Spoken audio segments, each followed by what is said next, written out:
kita lihat ya Pak, di mahasiswa, kita lihat mahasiswa ilmu Al-Quran dan tafsir ini kadang tuh masih ada yang walaupun di mahasiswa IKT ya Pak, ibadahnya tuh masih agak yang lalai ini Pak. Nah, pertanyaannya itu bagaimana sih sebagai kita ya menguatkan, apalagi ini tanggung jawab sebagai kita sudah membaca Al-Quran dan tafsir, seharusnya kita paham artinya dan maknanya. Nah, bagaimana sih kita merealisasikan Al-Quran ini dengan merencanakan program-program yang pas nih Pak untuk menjalankan konsep takwa ini, apalagi di bulan Ramadan nih Pak. Nah, bagaimana sih cara merancang nih program-program yang pas gitu, atau yang cocok lah untuk kita sebagai mahasiswa gitu. Ya, ini ada dua jawaban yang akan saya berikan. Yang pertama jawaban yang simpel, yang kedua jawaban yang lebih detail. Jawaban yang simpel saya jawab, kalau kita ingin meningkatkan takwa di bulan suci Ramadan ini, solusinya satu, Allahumma dipaksa. Allahumma dipaksa ya, dah selesai itu. Kalau nggak dipaksa, nggak akan pernah terjadi kita. Nggak akan mau baca Quran, nggak mau taraweh, nggak mau tadarus, nggak mau puasa dengan sempurna, nggak mau sholat, nggak akan pernah, karena nafsu kita nggak akan pernah puas dengan kebaikan. Pasti dia ada aja celahnya. Maka satu-satunya solusinya Allahumma dipaksa tadi. Paksa aja. Biarkan dia tidak menikmati awal-awal. Nanti lama-lama juga Witing Trisno Jalaran Songko Kulino. Benar Pak. Iya. Nanti kelama-kelamaan akan suka dengan Quran. Lama-kelamaan akan suka dengan hadis, akan suka dengan taraweh, akan suka dengan baca Quran dan seterusnya. Itu secara jawaban simpelnya. Adapun kalau jawaban detailnya, kita perlu memahami tentang why, how, what. Mengapa, bagaimana, dan apa. Mengapa kita sampai tidak mau menghormati dengan optimal bulan Ramadan? Jawabannya yang paling pertama adalah al-jahalah, karena kita nggak tahu. Kita nggak tahu betapa keistimewaannya Ramadan. Kita nggak tahu bagaimana para ulama dulu menghormati Ramadan seperti itu. Kita nggak tahu bagaimana Allah sampai merayu-rayu umatnya agar mau memuliakan Ramadan. Kita nggak tahu betapa Rasulullah sampai nangis-nangis kepada Allah agar umatnya bisa menghormati Ramadan. Nah, kalau kita nggak tahu, berarti kuncinya, solusinya, ya belajar. Kita mulai mendekatkan bacaan-bacaan kita. Ya, paling enggak debat dengan ChatGPT itu pertanyaannya, kenapa para ulama dulu menghormati Ramadan? Gitulah. Jangan yang aneh-aneh pertanyaannya, lagi ngapain, Matt? Nah, itu kan nggak jelas itu. Nah, sehingga minimalnya kita mengetahui why. Itu mengapa, itu setidaknya akan menjadi stimulan, walaupun sedikit.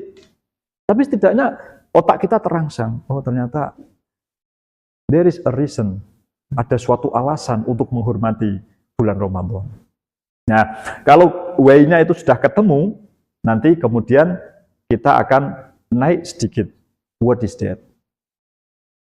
Lalu apa itu kemuliaannya? Apa saja kemuliaannya? Kalau tadi kan alasan harus memuliakan.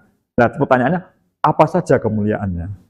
Nah, ternyata nanti mungkin kita hasil bacaan dan risetnya kita kan, ciri khas dari mahasiswa itu kan riset. Penelitian itu ciri khasnya. Kalau dia sebagai mahasiswa tidak mau riset, nah itu kehilangan ciri khasnya. Jangan cepat untuk puas dalam kesimpulan. Terus memberikan pengetahuan dan skeptisisme, keraguan-raguan, harus mengetahui dengan lebih detail lagi. Nah, kalau kita sudah mengetahui why-nya, alasannya, maka kita naik, what is that? Apa itu? Ya, apa keistimewaannya berarti? Ya, kita pelajari mungkin keistimewaannya itu karena prosesnya Rasulullah mendapat Al-Quran itu seperti apa? Apa keistimewaannya karena di waktu bulan Ramadan itu, ya, Allah memberikan pelajaran penting seperti jihad dan sebagainya itu ya di saat kuat genting-genting panasnya Ramadan itu dan sebagainya. Nah, kalau sudah kita memahami what-nya, baru nanti kita naik how. Terus bagaimana kita cara muliakannya? Nah, cara muliakan inilah kemudian yang menjadi planning kita. Ya, paling enak itu membuat semacam kayak mutabaah. Mutabaah itu jadwal rutinitas kita. Kemudian kita nanti absen. Nah, dari hasil absensinya nanti kita akan tahu fluktuatif naik turunnya. Nah itu iman kita, itu takwa kita. Nanti kalau kita itu turun terus nanti kan lihat neracanya kan kita akan kesulitan. Sekarang banyak kok aplikasi di Android di seperti itu. Atau kalau kalian pengen iseng-iseng coba, kalian bisa buat sendiri. Jadwal gitu ya? Iya, saya mencoba buat pakai aplikasi AppSheet. Nah, AppSheet itu kemudian nanti dipelajari sendiri cara-caranya. Nanti kita bisa memutabaah diri kita sendiri. Ya setidaknya memang kita tidak bisa maksimal manusiawi. Tapi kayak ada semacam pendorong gitu loh. Oh, kenapa sih saya nggak bisa gitu. Jadi kita nggak berkompetisi dengan orang lain, tapi kita berkompetisi dengan diri kita yang kemarin. Dan itu paling nikmat. Karena kita bisa tahu pergerakan diri kita gitu. Wah, itu ya teman-teman, diperhatikan ya. Nah itu pentingnya mengatur jadwal kita ketika Ramadan. Kadang dari saya sendiri apa, itu juga sebenarnya sudah terjadwal itu Pak. Tapi kadang ya adalah kayak rasa malas gitu. Baca Quran, baru 5 lembar nih. Apa istirahat dulu aja ya, nanti lagi. Akhirnya saya berusaha paksa harus 1 juz nih ya, pada waktu ini. Nah, kadang itu juga motivasi.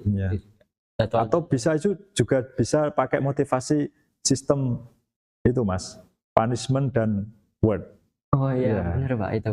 Jadi misalnya nih kalau kita punya target selama sehari itu 20 kegiatan dan kita menyelesaikan, ya kasih reward-nya dong. Mungkin ya kita jajan McShui misalnya atau apa. Dan sebaliknya kita harus punya punishment juga. Kalau ternyata target kita 20 tapi kita cuma dapat 5, berarti ada 15 yang bolong. Apa nih dendanya? Atau apa nih punishment-nya? Misalnya kita buat punishment, kita harus sedekah satu kegiatannya 5.000. Dah kali aja, itu hampir 300. Wah itu mikir lagi kita. Nah, itu kalau mau lebih greget lagi, punishment-nya itu biar orang lain yang bekerja. Jadi maksudnya kita berikan ke bapak atau ke saudara, Pak ini saya punya target begini, nah ini kalau enggak nanti punishment-nya saya diminta. Itu insya Allah lebih greget lagi itu. Greget lagi, misalnya nanti bapaknya yang evaluasi, oh ini kamu kosong 15 jadwal, mana uangnya? Nah itu kan besok kan mikir lagi itu. Karena kalau yang punishment diri kita sendiri, itu biasanya kita nah, dikit-dikit nggak apa-apa lah, kan gitu. Biasanya kita memaklumi diri kita, tapi setidaknya itu sudah menjadi ikhtiar. Dan Allah Maha mengetahui niat baik kita. Allahu a'lam. Allah yang lebih mengetahui niat baik kita. Sekecil apapun, may ya'mal misqala dzarratin khairan yarah, pasti akan dibalas oleh Allah Ta'ala. Tidak apa-apa. Tidak ada istilah gagal dalam kebaikan. Semuanya itu berproses dan dinamika. Itu karena kalau kita terlalu cepat menghukum diri kita bahwa kita gagal, yang paling saya takutkan adalah kita berputus asa. Putus asa itu apa? Putus asa itu terlalu cepat menghakimi diri kita. Oh berarti saya nggak layak jadi orang baik lah itu. Kata-kata berarti itu kan kita buat yang sendiri. Ini yang paling bahaya. Karena kebanyakan orang-orang yang tanda kutip belum berhasil dalam ilmu misalnya, itu adalah putus asa ini. Contoh, dia ditanya, Mas kok nggak belajar? Mas, memang begini cetakan saya. Memang saya ditakdir tidak pandai. Kok penak banget? Langsung ditakdir, siapa yang tahu? Oh, tidak ada yang ngerti kok. Nah, itu kan sama dengan orang bermaksiat. Kok kamu narkoba? Ya karena sudah ditulis sama Tuhan. Kok penak banget langsung ditulis Tuhan? Nah itu namanya orang putus asa. Orang yang terlalu cepat menghakimi diri sendiri. Padahal ada kasus yang mirip di Quran surah Al-An'am. Ketika menjelaskan orang-orang yang kafir, mengatakan wa yaqul ladzina asyraku law sya'allahu ma asyrakna wala aba'una wala harramna min syai'. Orang-orang kafir itu mengatakan kalau Allah berkehendak, niscaya kita enggak dijadikan orang musyrik dan bapak-bapak kita enggak musyrik. Tetapi dengan Allah menjadikan dia tadi orang kafir, berarti kan Allah berkehendak dan sudah ditulis di Lauh Mahfuz sana dan menjadi takdirnya. Itu kata dia begitu. Apa jawaban Tuhan? Kadzalika kadzdzabal ladzina min qablihim hatta dzaqu ba'sana. Begitulah perilaku orang-orang yang mendustakan Allah itu kayak gitu. Maka Allah mengerot, membantah tuduhan mereka. Apa firman Allah? Kul hal indakum min ilmin fatukhrijuhu lana in tattabi'una illa dhanna wa in antum illa tahrusun. Katakan Muhammad, kalian itu apa punya bukti otentik bahwa Tuhan menulis seperti itu? Apa kalian punya bukti bahwa memang tertulis di Lauh Mahfuz begitu, bahwa takdir kalian itu begitu? Itu semua kan hanya terkaan kalian, hanya dugaan kita.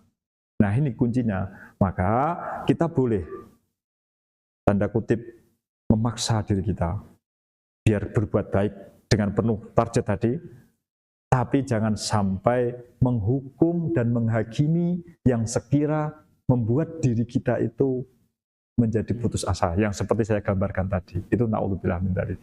Jadi intinya itu kita menjadi orang beragama itu memang harus bisa moderat, Mas. Intinya itu. Semuanya. Kenapa sih Pak konsepnya kok kayak abu-abu jadinya, kayak nggak tegas, ini harus begini. Ya memang begitu kita beragama. Tengah-tengah harus. Antara konsep ini dan konsep itu harus dijalankan pertengahan. Tidak boleh terlalu dominan gitu, Mas. Wah, itu ya kadang aku juga pernah ada salah satu teman lah di luar sana, bukan mahasiswa UIN ya Pak, ini di luar UIN itu pernah aku bincang, dia jarang sholat dan lain sebagainya. Itu tanya, kamu kenapa nggak sholat gitu kan, apa nggak sholat, aku udah lama nggak sholat nih, aku malu sama Allah, mending nggak usah sholat sekalian. Biasanya kayak gitu Pak. Nah itu juga menjadi tangkalan kita sih untuk ya minimal lah kita mahasiswa IKT itu memperingatkan dia seperti itu Pak. Nah terus bagaimana dengan orang ya di bulan Ramadan dan setelah Ramadan ini dia sama aja nih Pak, nggak ada perbedaan kan, kita kan tujuannya kan la'allakum tattaqun. Nah, tujuan akhirnya kan setelah kita Ramadan nih kita mempunyai kebiasaan atau ya minimalnya ada perubahan di dalam diri kita lah. Nah itu bagaimana menurut Pak Fuqaha ini orang yang nggak ada perubahannya sama sekali nih di Ramadan lah, sebelum Ramadan, di Ramadan dan setelah Ramadan ini nggak ada perubahannya sama sekali. Ini gimana itu Pak? Ya, jadi memang Ramadan hadir itu sebenarnya menjadi shock culture. Jadi kita yang punya kebiasaan tidak beribadah terus tiba-tiba selama 1 bulan penuh ditempa dengan macam-macam ibadah yang hampir itu beda dengan 11 bulan yang telah kita lalui. Maka dari hasil didikan madrasah Ramadan selama sebulan ini, panjang benar idealnya adalah mampu merubah untuk menghadapi 11 bulan yang akan datang itu. Itu memang idealnya seperti itu teman-teman semuanya. Namun sekali lagi saya termasuk tipe orang yang tidak ingin menyebut bahwa turunnya kuantitas ibadah setelah Ramadan, kuantitas saya katakan, jumlah ya, itu tidak lantas menyebut dia tidak lebih baik dari kemarin atau tidak lebih baik dari Ramadan. Menurut saya yang paling penting dari semuanya itu justru adalah dalam mindset dan pikiran kita, yaitu jika setelah Ramadan kita menjadi orang yang secara mentalnya itu lebih baik. Mentalnya lebih baik berarti tidak rakus, tidak terlalu cinta dunia, terus secara mental kita menjadi pribadi yang lebih mudah memaafkan, dan yang paling penting lebih sabar. Kita menjadi pribadi yang lebih sabar, itu menurut saya sudah berhasil didikan Ramadan itu. Adapun kuantitas ibadahnya dia yang turun, misalnya dulu ketika Ramadan dia khatam Al-Quran 3 kali misalnya 1 bulan. Kemudian setelah Ramadan dia nggak khatam gitu misalnya. Ya kan wajar dengan kegiatan dia yang lain. Toh kebaikan tidak hanya dengan membaca Al-Quran. Berbakti dengan orang tua, mencari nafkah yang halal, baik ketika kuliah dengan sebagainya. Nah itu kan juga termasuk ibadah yang mungkin secara kuantitas tidak sehebat di saat Ramadan, tapi setidaknya itu juga bisa disebut sebagai ibadah. Rasulullah itu ketika berpesan itu bagus. Kanjeng Nabi itu ketika ditanya oleh Abdullah bin Mas'ud itu radhiyallahu anhu, ya, di Rasulullah kuntu ridfan Nabi, kata Ibnu Mas'ud, aku pernah membonceng Nabi. Kemudian Kanjeng Nabi memberi pesan kepada Ibnu Mas'ud. Apa pesannya? Ittaqillah haitsuma kunta. Ya. Bertakwalah kepada Allah dimanapun. Saya memahami haitsuma kunta. Itu tidak hanya dimanapun, tapi haitsu itu bisa bermakna dzaraf zaman dan bisa dimakna dzaraf makan. Kalau dzaraf makan itu dimanapun, kalau dzaraf zaman itu di saat atau kapanpun. Berarti Rasulullah tidak menutup celah ada bentuk model takwa yang tidak harus seragam. Bisa saja mahasiswa yang rajin kuliah takwa. Dan tentu takwanya tidak sama dengan saat Ramadan dulu dia, yaitu baca Quran. Bisa saja dia dengan disuruh orang tua dan dia mengikuti, termasuk berbakti dan itu takwa. Dan itu mungkin tidak sama dengan saat Ramadan dia. Nah itu loh. Sehingga saya melihat celah-celah kebaikan sekecil apapun itu adalah takwa yang bisa saja itu meskipun nilainya tidak sama karena di saat Ramadan dilipat gandakan oleh Allah, tapi setidaknya dia berpeluang untuk baik juga yang masuk dalam kategori ittaqillah haitsuma kunta tadi maksud saya. Nah, tetapi yang menjadi hal mutlak adalah kita harus lebih baik secara mental tadi, itu wajib kalau itu. Kalau itu kan baik Ramadan atau tidak kita harus senantiasa bertambah terus. Ya karena itu termasuk cabang dari keimanan. Nah gitu Mas. Itu kan saya begitu memahaminya. Iya. Jadi menarik sekali ya pembahasan takwa kita kali ini. Mungkin terakhir nih Pak, untuk